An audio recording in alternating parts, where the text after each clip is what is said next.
네, 세 번째 발표 시작할 건데요. 오늘 이번 오랜만에 여자 발표분이 오셔서 분위기가 다르네요.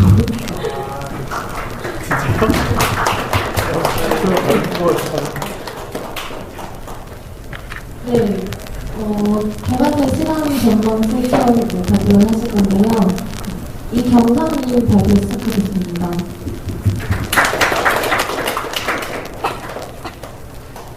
네, 안녕하세요. 오늘 여러분과 행복한 개발자가 되는 방법, 개발자의 시간 전망 실천법에 대해서 이야기를 나눌 이경선입니다. 여러분을 만나뵈서 반갑습니다. 네. 여기 계신 분들 중에는 시간 전망이라는 단어가 낯선 분들도 있으실 거고 들어보신 분들도 있으실 거라고 생각합니다.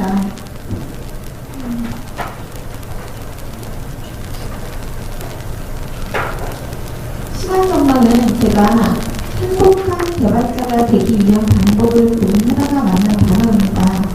주로 자기개발 분야에서 쓰이는 단어인데요. 사실 개념 자체는 딱히 한정된 분야가 있을 수 없을 정도로 광범위하게 현실에 반영되어 있습니다. 시간 전망에 대한 자세한 설명은 먼저 개발자의 현실에 대해서 이야기를 먼저 해본 후에 계속하도록 하겠습니다. 그리고 시간 전망의 시각에서 목표를 설정하고 표현, 그리고 성취에 이르기까지의 구체적인 실천법에 대해서 오늘 이야기해보도록 하겠습니다. 여러분은 개발자라고 하면 어떤 모습이 먼저 떠오르시나요?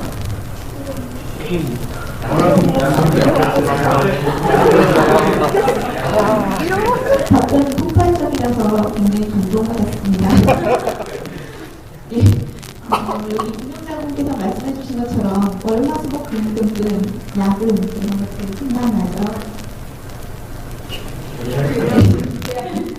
정말 이런 이미지가 떠오른다는 게 개발자로서 지금 아쉽네요. 개발자 하면 이렇게 희망이나 긍정과는 좀 거리가 먼 것들만 연상되어서 그런지 제가 직업이 개발자라고 하면 사람들이 그거 야근 많이 하고 돈을 적게 받지 않아요? 라고 묻곤 했습니다. 저는 사람들이 개발자에 대해서 이렇게 부정적인 생각만 가지는지 모르고 배운 지 벌써 10년을 살았어요. 이 질문을 처음 받은 것이 작년 여름쯤의 일인데요. 제가 개발자라는 직업에 대한 타인의 시선을 의식하게 된 때가 바로 이때부터였습니다. 야근 많이 하고 돈은 적게 벌지 않느냐는 그 질문이 제 머릿속을 좀 복잡하게 만들었어요. 어쩌다 개발자라는 직업이 이런 인식을 받게 된 걸까요? 정말로 개발자가 그런 직업인 건가요?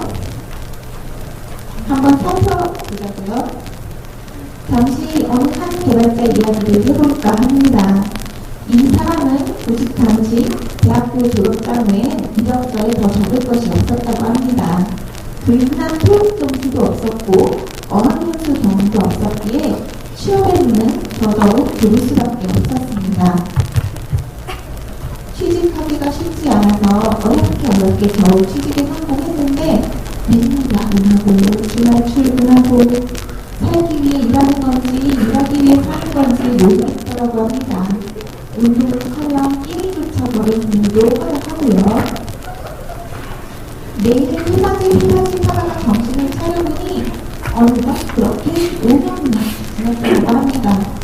잠시 자신의 모습과 상태를 살펴보는 순간을 갖게 됐는데 5년을 죽어라 일만 하고 살았더니 시력은 나빠지고 뱃살 나오죠. 운동 부족으로 팔다리 근육 마려하고 거북이처럼 목도 막 늘어지고요.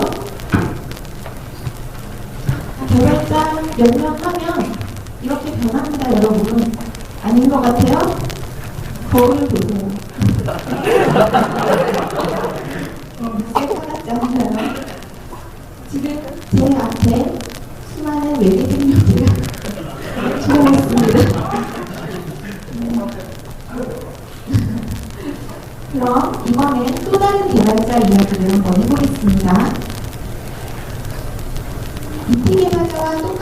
출발점에서 시작했지만 이 개발자의 월급은 이티 개발자의 2배가 넘고 일정화된 야근도 없고 밤샘 작업은 해본 적이 없답니다. 월급이 미뤄진 적도 없고 주 이직 사유도 사업 부진으로 인한 이런 건축이 아니라 지인의 이직 대안과 추천입니다. 마치 이티 개발자와는 전혀 다른 나라에서 그런 개발자가 있죠. 두 개발자가 전혀 다른 세계에 사는 것 같지만 사실 이 두 개발자는 같은 사람입니다. 다만 이티 개발자는 경력이 1년 미만이던 초급 개발자 시절의 모습이었고 시간이 지나 경력이 훨씬 더 많이 쌓인 시점에서 딴 나라에 사는 것 같은 개발자가 된 것이죠. 제가 받았던 그 질문을 이티 개발자에게 한다면 똑같은 사람이고 똑같은 직업이지만 언제 그 질문을 던졌느냐에 따라 전혀 반대의 대답을 할 것입니다. 이번엔 어떤 소녀 이야기를 한번 해볼게요. 이 아이는 가정 형편이 어려워서 4살 때 부모님이 아닌 먼 친척집에 맡겨져서 컸고 6살 때 크게 앓고 난 뒤 청각을 잃어서 평생을 청각장애인으로 살게 됩니다. 그리고 어느 여성은 세계적인 금융회사에서 근무 경력을 갖고 있고 현재는 또 다른 세계적 금융회사에서 근무 중이며 무려 4개국어를 우선한다고 합니다. 여러분 머릿속에 혹시 라는 의문 하나 들지 않으셨나요? 예, 이 소녀와 이 여성은 같은 사람입니다. 김수민이라는 분인데요. 4개국어를 하는 청각장애인으로 유명한 분입니다. 보청기를 낀다고 해도 경적 소리 정도의 큰 소리가 났다 안 났다 정도의 구분만 할 수 있는 수준이라고 해요. 그런 그녀가 4개국어라는 기적을 만들 수 있었던 배경에 뭐가 있을까요? 먼저 그녀에게 포기했다가도 다시 일어나는 끈기가 있었을 것입니다. 또 매우 중요한 한 가지가 더 있습니다. 이것이 없었다면 아무리 끈기가 세계 최고라고 해도 아무것도 이뤄낼 수 없었을 것입니다. 바로 그 끈기를 실천할 수 있었던 30년이란 긴 시간입니다. 앞서 이야기했던 이티 개발자 역시 여러 해 동안 나름의 노력을 한 끝에 같은 질문에 상반된 대답을 하는 개발자가 되었습니다. 이티 개발자나 이 김수림이란 분이 아니라 우리에게도 시간이란 것은 있습니다.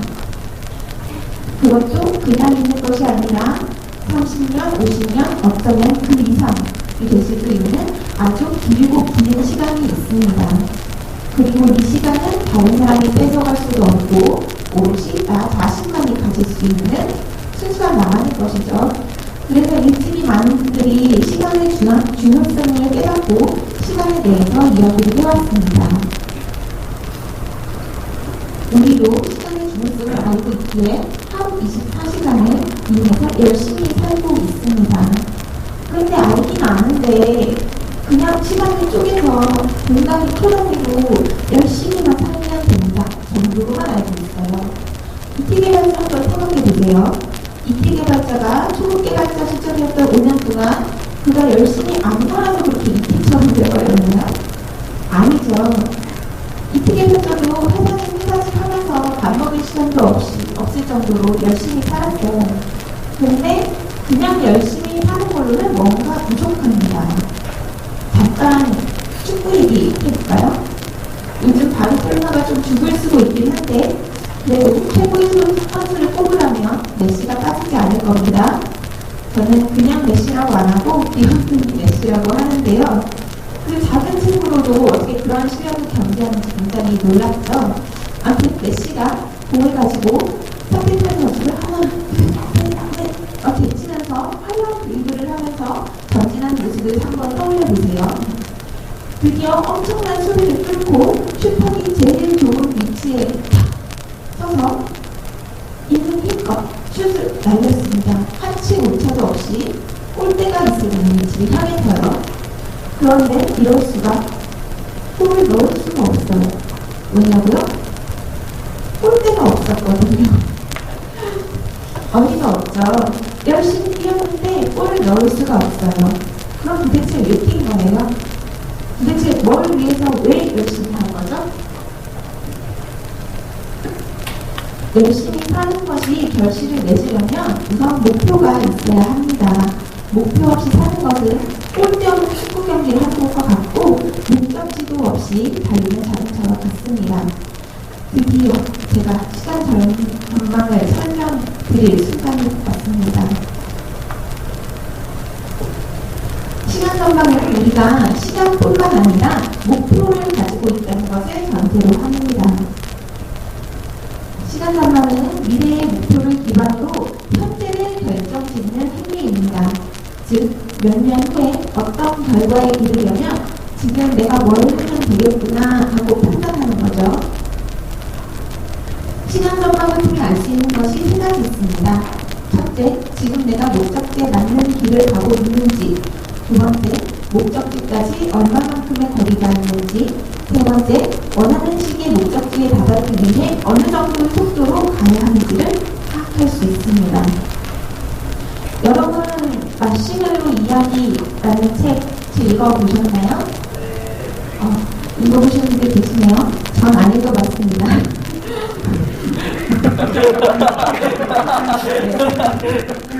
전 읽어보진 않았지만 그 책을 시간 전망의 관점에서 언급하는 글이 있더라고요.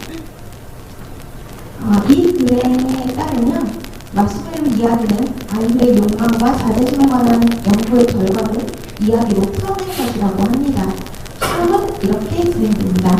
먼저 4살 또래 아이들을 한 명씩 각기 다른 방에 배치하고 아이 앞에 마시멜로를 한 개 놓은 후 15분 동안 혼자 있게 합니다. 4살짜리 아이에게 혼자 있는 15분은 긴 시간일 수 있겠죠? 그 후 15분 동안 마시멜로를 먹지 않고 버티면 15분 후에 하나 더 주겠다고 합니다. 몇몇은 15분 참지 못하고 먹었을 것이고 몇몇은 참았다가 하나 더 받고 먹었을 겁니다. 15분 동안 참았던 아이들은 시간 전망이 긴 아이들이라고 할 수 있겠습니다. 그에 비해 15분을 참지 못하고 먹은 아이들은 상대적으로 짧은 시간 전망을 갖고 있다고 할 수 있을 것입니다. 이제 시간 전망이 뭔지 대충 감이 오시나요? 한편으로 극단적으로 시간 전망이 짧은 사람들도 있습니다. 짧아도 너무 짧아서 문제가 되는 사람들이죠. 대표적으로 알코올 중독, 마약, 도박, 게임 중독자들이 있겠습니다. 이 사람들은 웃으시는 분들 자기 입장도 그러셨나? 이 사람들은 찬란한 쾌락을 위해 삶의 긴 시간을 나락으로 빠뜨리는 극단적으로 시간 전망이 짧은 사람들입니다. 반면 요즘 대화분야에서 이슈가 되고 있는 빅데이터 기술은 오랜 시간 동안 누적된 데이터를 바탕으로 미래를 예측하는 데 활용하는 기술이기에 시간 전망이 길다고 할 수 있습니다. 또 시간 전망을 아예 업으로 삼는 사람들도 있죠. 바로 각종 연구소에서 종사하는 사람들입니다. 제가 예로 경제연구소를 들어놨지만 경제연구소뿐만 아니라 연구소라는 것 자체가 미래의 결과를 위해 현재 계획을 수립하고 실행하는 곳이죠. 이외에도 과학자, 정책수립가, 건축가에게 심지어 우리 개발자들까지도 많은 분야에서 시간 전망 이해를 발견할 수 있습니다. 이 시간 전망이라는 개념은 미국의 한 교수가 성공한 사람들의 공통점을 연구한 결과 생겨난 단어라고 합니다. 이분이 에드워드 벤필드라는 분인데 그분이 성공의 요인으로 긴 시간 전망을 꼽으며 보시는 바와 같이 말했습니다. 성공, 행복, 성경을 결정짓는 핵심 요인은 시간 전망이다. 우리 사회에서 가장 성공적인 사람은 10년, 20년 후에 미래를 생각하는 장기적 시각을 가진 사람들이었다. 일본의 한 유명한 컨설턴트로 시간 전망에 대해 언급을 한 문구가 있어서 제가 옮겨봤습니다. 99%의 인간은 현재를 보면서 미래가 어떻게 될지 예측하고 1%의 인간은 미래를 내다보면서 현재 어떻게 행동해야 할지를 생각한다. 물론 투자에 속하는 1%의 인간만이 성공한다. 제가 시간 전망이란 개념에 대해서 설명을 하다 보니 좀 말이 길어졌는데요. 다행히 시간 전망을 실천하는 방법을 매우 간단합니다.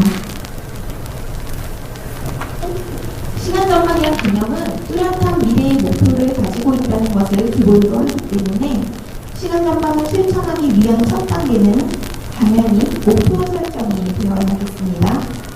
시간 전망이 복잡하다고 느끼시는 분들은 그냥 실천법만 기억하셔도 됩니다. 이따가 제가 직접 경험한 것을 매우 것도 말씀드리겠지만 이 실천법이 간단하면서도 매우 효과가 좋습니다. 제가 앞서 시간의 특성에 대해서 이야기하면서 나의 시간은 오직 나만의 것이라고 말씀드렸었죠. 분명 내가 소유한 나의 시간이고 분명 내가 소유한 나의 삶이고 내 시간인데 남들이 한다는 거 하기 따라하기에 바쁘고 남들이 하고 시키는 거 하기에 바빠요. 내 시간을 마치 남의 시간을 쓰듯이 하고 있습니다. 내 시간을 정말 내가 사용하려면 우선 무엇을 하는데 쓸지를 알아야 합니다. 내가 바라는 것이 무엇인지를 알아야 합니다.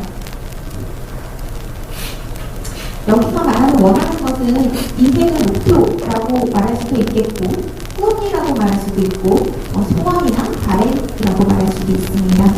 여러분은 여러분 자신이 원하는 것이 무엇인지 알고 계신가요? 여기는 대부분 많이 아시는 것 같아요. 굉장히 뚜렷하게 알고 계신 분들이 많은 것 같은데 우리는 개발자니까 또는 개발자를 지망하는 사람들이니까 뛰어난 개발 실력을 갖고 싶을 수도 있겠고 사람들의 인기를 얻고 싶을 수도 있겠고 부자가 되고 싶을 수도 있습니다. 원하는 바를 말로 끄집어내기 위해서 내가 원하는 것이 무엇인지 명확하고 구체적으로 정해져야 합니다. 목표가 구체적일수록 뚜렷할수록 이루어질 가능성도 높아집니다. 하지만 아무리 구체적이더라도 난 2014년 2월 14일에 빗자루를 타고 달려갔다가 돌아올 때는 손가락이 들어서 돌아오겠어. 이런 허울맹랑한 목표는 당연히 이루어질 수가 없죠. 타인에게 말로 했을 때 공감을 얻으려면 현실적으로 실현 가능한 목표여야 합니다. 그리고 가장 중요한 한 가지가 있습니다. 바로 진정 자신이 원하는 것이어야 한다는 것입니다. 사실 우리가 원하는 것의 대부분은 나 자신이 아닌 타인의 시선에서 평가되어지는 것들이 많습니다. 타인의 평가보다 자신의 만족이 우선시되는 목표가 진정한 목표이고 남의 목표가 아닌 자신의 목표를 이뤘을 때 우리는 성취감을 느낄 수 있습니다. 아까 제가 제 개인적인 이야기 잠깐 해드릴 거라고 했는데 저는 제 얘기를 말씀드려보자면 저는 돈을 많이 벌고 싶었습니다. 주장을 드리겠다는 것은 아니었고요. 제가 한때 스노보드를 접하고서 푹 빠져 있었는데 스노보드 장비값이 엄청 많이 나가더라고요. 처음엔 제일 저렴한 장비를 사서 탔는데 2년쯤 지나서 장비를 좀 바꿔야겠다 해서 주위에서 추천을 좀 받았는데 그 견적들을 내보니 도저히 제 월급으로 감당할 수 있는 돈이 아니더라고요. 어찌나 고급 장비만 추천을 해주는지. 그래서 결국 일부만 다른 저렴한 것들로 바꾸고 그때 저는 목표를 정했었습니다. 원하는 장비를 살 수 있을 정도로 돈을 벌자고요. 그 견적된 비용은 제 월급의 목표 금액으로 삼고 매해 겨울이 오면 사람들한테 내년엔 올해보다 얼마를 더 많이 벌어서 어떤 장비를 살 거라고 노래를 부르곤 했었습니다. 사실 스노보드에 빠져있던 이때는 시간 전망이라는 걸 모를 때였거든요. 근데 저도 몰랐었던 좋은 시간 전망 습관이 하나 있었습니다. 바로 연간 계획을 미리 짜보는 습관입니다. 저는 연간 계획을 짤 때 제가 원하는 먼 미래의 목표나 바라는 바로 함께 적곤 했습니다. 제 목표가 1년 만에 이루어지리라 생각하지 않았기 때문에 5년, 10년 단위로 가벼운 마음을 상상하면서 쓰곤 했는데요. 저희 경우는 목표가 돈을 많이 벌자였으니까 연간 계획을 쓸 때 갖고 싶은 일당 연봉을 함께 적어보곤 했었습니다. 이게 제가 직접 적었던 실제로 썼던 미래계획표입니다.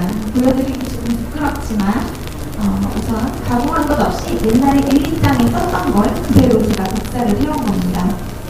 보시면 적금 계획이라든가 받고 싶은 연봉 수준 등이 적혀 있죠. 제가 이렇게 써는 것들이 정말 이루어졌을까요? 제가 이룬 것과 이루지 못한 것들 한번 표시해 봤습니다. 총 9개의 계획 중에 일부는 실패하고 일부는 완료했는데요. 실패한 것들은 보시면 외국어 배우기였습니다. 직장이 꾸준히 시간을 내서 학원을 다닌다는 게 쉽지 않더라고요. 근데 연봉과 관련된 목표는 어때요? 완료를 체크가 됐습니다. 중간에 2008년에 예상 연봉을 완료를 표시하지 않은 게 하나 있긴 한데 이거는 2009년 목표 연봉을 한 해씩 2008년에 이루어졌기 때문입니다. 따로 표시하지 않았고요. 제가 이 계획표를 쓴 게 2006년 4월이더라고요. 제 기억으로 그때쯤이면 제 연봉보다 2,000%인가? 그 정도 수준이었을 거예요. 그때 제가 바라는 미래, 즉 돈을 더 많이 버는 저의 모습을 상상하면서 적어본 것이 훗날 제가 확인해보니 정말로 다 이루어졌습니다. 달리 엄청난 비결이 있어서 목표를 달성한 게 아니라 내가 이루고자 하는 목표를 저렇게 구체적이고 명확한 형태로 눈에 보이는 글로 써두니 가시적으로 확인이 되니까 목표를 스스로 더욱 자주 상기시켰을 뿐이었습니다. 또 제 목표를 사람들에게도 말하고 다니다 보니 목표 달성에 대해 과거에 소극적이었던 것과 달리 적극적인 자세를 갖게 되었었고요. 외부적으로 확인 가능한 수단으로 스스로에게 목표를 자주 상기시켜주고 자극을 주는 것. 이게 자신이 원하는 것을 말이나 글로 표현하는 것의 힘입니다. 바깥으로 외쳐보세요. 미래에 이루고 싶은 바를 내 마음속에 생각으로만 갖고 있지 말고 눈에 보이는 곳에 적어두고 자주 보세요. 정말로 이루어집니다. 여러분 제가 제 목표로 쓴 것을 보고 좀 우울해하시는 분들 계실 겁니다. 개발자는 이거는데 저거밖에 못 벌어? 라고 생각하시는 분들 계실 텐데 다행히 저보다는 훨씬 많이 벌고 있으니까 너무 우울해들 하지 마세요. 제가 이렇게 받고 싶은 연봉을 먼 미래까지 적어두고 실제로 목표보다 더 많이 이루고 또 달성 시기도 예상보다 더 빨리 이루긴 했는데 사실 장비 세트는 사지 못했습니다. 그 당시 남자친구와 같이 스노보드를 탔었는데 그 이후에 남자친구한테 태웠어요. 그 충격으로 스노보드를 끊었어요. 우울하죠? 근데 또 너무 신기한 게 제가 그 후로 남자친구가 없던 시절에도 5년 후, 10년 후를 상상하면서 미래 계획표를 계속 적었거든요. 그때 막연하게 2010 몇 년쯤 되면 나도 결혼을 했을 거고 아이도 있을 거고 그 애가 초등학생쯤 되지 않았을까? 그 상상을 하면서 제가 막 적어놨어요. 근데 몇 년이 지나서 정말로 결혼도 하고 아이도 생기고 그리고 그때 썼던 그 계획표를 봤더니 정말로 그 해에 애가 초등학생이 되는 거예요. 너무 신기하지 않아요? 제가 너무 이 경험이 신기해서 방금 좀 아하하라고 웃었어. 이러지 말랬는데 죄송합니다. 제가 이렇게 너무 신기해서 제 주위 친구들한테 막 말하고 다녔거든요. 그랬더니 친구들이 저보고 데스노트 갖고 있냐고 하더라고요. 미혼인 친구들은 자기 결혼 날짜도 좀 적어보라고 하더라고요. 근데 저는 이건 데스노트가 아니라 퓨처노트라고 부릅니다. 미래를 기록하는 노트예요. 근데 너무 신기하잖아요. 제가 신기가 있는 걸까요? 네. 저 직업을 잠깐 한번 피셔야 될 것 같아요. 그러니까요. 제 직업을 무당으로 바꿔야 될까봐요. 이렇게 써는 것들이 이루어지는 기적 같은 일이 정말로 저한테만 일어나는 건지 아니면 다른 사람들도 일어나는 건지 제가 너무 궁금해서 한번 찾아봤습니다.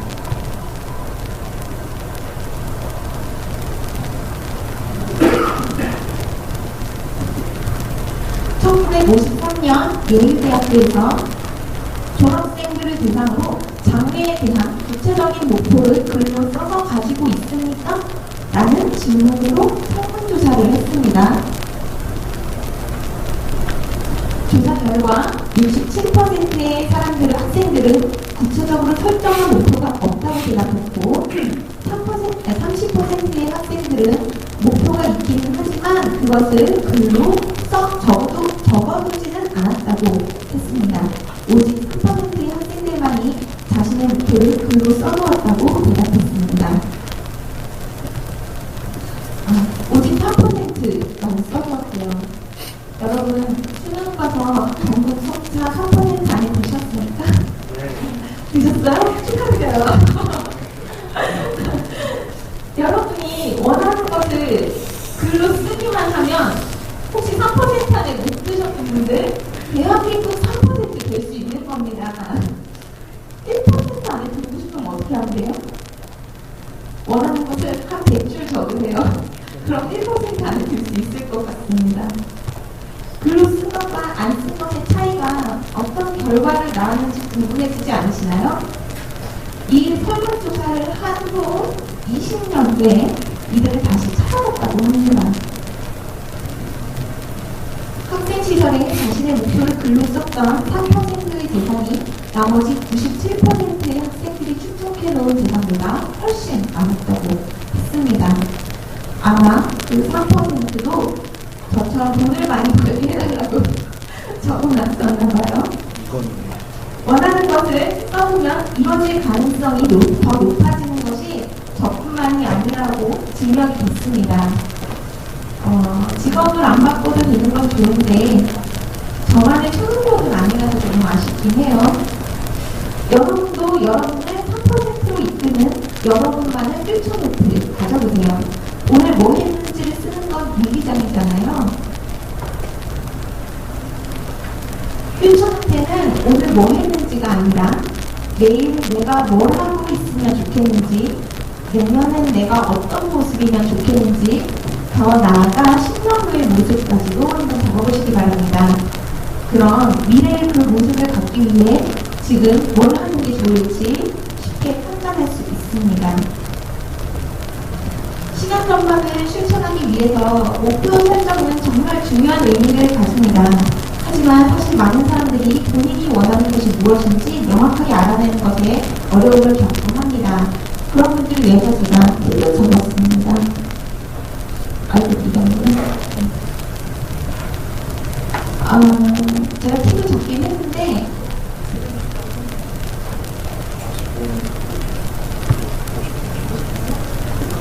팁을 적긴 했는데 여러분은 왠지 잘 아실 것 같아요. 잘 찾아내실 것 같아요. 원하는 것을. 중요한 부분만 제가 확인을 하자면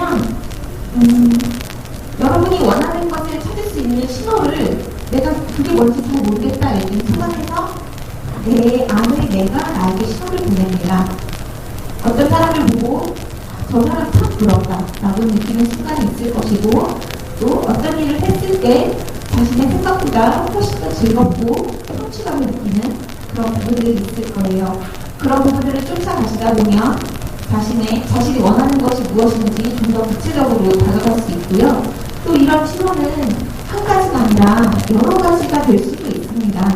그럴 때는 내가 좋아하는 게 이걸까 저걸까 고민하지 마시고 그 여러 가지 신호를 같이 따라가시면 자연스럽게 더 상위의 목표를 잡으실 수 있을 겁니다. 목표를 설정하고 외부적으로 확인 가능한 방법으로 목표를 표현하는 것, 그리고 그 이후에 남은 것은 실천, 즉 행동으로 옮기는 것 뿐입니다.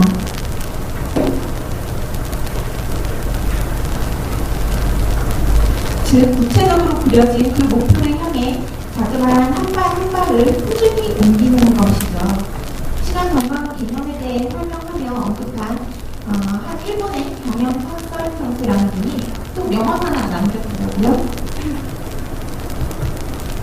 성공하기 위한 노력과 개념인데도 실제 행동으로 옮기는 사람은 1%밖에 되지 않는다. 그러므로 성공하는 것은 간단하다. 누구나 다 알죠. 행동한 실천하면 된다는 거. 하지만 실천하기가 쉽지 않아요.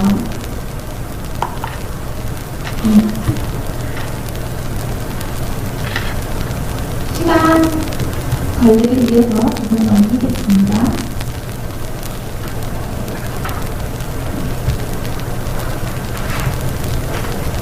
제가 시간 전망 실천법을 마지막으로 말씀드리고 싶은 것은 사실 성취가 아닙니다. 우리는 성취가 어려운 것이라고 알고 있지만 그건 사실이 아닙니다. 정말 어려운 것은 성취를 향해 가는 과정에서 겪는 실패죠. 여러분도 여러분만의 목표를 향해 한 발씩 꾸준히 밟아 나가다 보면 분명 최소 한 번 이상은 실패를 경험하시게 될 겁니다. 사람들은 성취의 반대말인 실패라고들 하지만 목표를 향해 나아가는 과정에서의 실패는 실패가 아닙니다. 실패는 도전의 결과가 아니니까요. 실패는 저나 여러분뿐만 아니라 목표에 도전하는 이라면 누구나 겪는 성취를 향한 연습과 학습의 여러 단계 중 하나일 뿐입니다. 이 실패가 오히려 목표에 더욱 가깝게 이르게 해준다고 생각하면 그 실패가 쓰지 않습니다. 오히려 그 실패 이후의 단계에 대한 기대 때문에 즐겁고 설레죠. 내일이 준비되지 않은 사람은 내일이 오는 것이 두렵다라는 말 아세요? 뚜렷한 목표가 있는 사람은 내일이 오는 것이 두렵지 않습니다. 실패가 두렵지 않기 때문이죠. 오히려 내일이 기다려집니다. 많은 사람들이 꿈과 목표의 성취 여부에 집착하며 성공을 논하지만 진정 행복한 사람은 성공을 이미 이뤄낸 사람이 아닙니다. 성공 이후에 이어지는 또 다른 목적지가 없는 사람은 허무감에 빠질 뿐입니다. 결국 성공이든 실패든 그것은 그 다음 단계를 위한 과정에 불과하기에 진정한 행복은 바로 목표와 꿈을 향해 가는 현재 진행형 그 자체일 것입니다.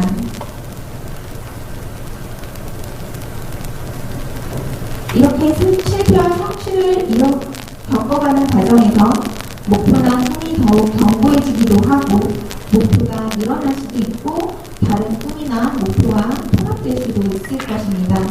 혹은 예전에 미처 몰랐던 새로운 나의 모습을 발견하며 목표나 꿈을 바꾸게 될 수도 있습니다. 전 그래서 개발자라는 직업이 참 행복한 직업이라고 생각합니다. 개발자로서의 일상 한번 생각해보세요. 하루 종일 프로그램을 만들고 나서 안정성 테스트가 필요한 경우에 에이징을 걸어놓고 퇴근을 하곤 합니다. 그럼 그 결과가 궁금해서 내일이 막 기다려져요. 다음날 아침이 되면 일어나기도 싫고 지옥처럼 생각만 해도 피곤하지만 내 손을 거쳐 만들어진 프로그램이 잘 동작되고 있는지 보고 싶은 마음에 막 설레하면서 출근하게 되거든요. 그리고 잘 동작되고 있을 때 그 느끼는 그 성취감 때문에 개발하는 일이 즐겁고 재밌는 거죠. 예상대로 되지 않은 실패에도 괴로운 건 한순간입니다. 오동작하는 부분을 찾아내서 빨리 제대로 동작하는 것을 확인하고 싶어서 금방 다시 열심히 하게 되잖아요. 세상에 이렇게 실패와 성취의 기회가 많은 재밌는 직업이 또 있을까 싶습니다. 마지막으로 삶의 밸런스 유지 중요성 말씀드리고 싶습니다. 바쁜 업무 일정으로 주말에도 출근해서 일하시는 분들 종종 있으신데요. 최소한 일주일에 하루는 업무와 무관한, 이왕이면 몸도 움직이고 사람들도 만나는 그런 활동을 취미로 가지는 건 어떨까요? 삶은 단거리 일상 경기가 아니라 20년, 30년, 50년 그 이상 이어지는 긴 레이스입니다. 끊임없이 목표를 향해 나아가야 하는 개발자라는 직업에 지쳐버리지 않게 삶의 밸런스를 지켜서 롱런하는 행복한 개발자가 많아졌으면 하는 바람을 마지막으로 행복한 개발자가 되기 위한 방법, 개발자의 시간 전망 실천법 이상 마치도록 하겠습니다. 감사합니다.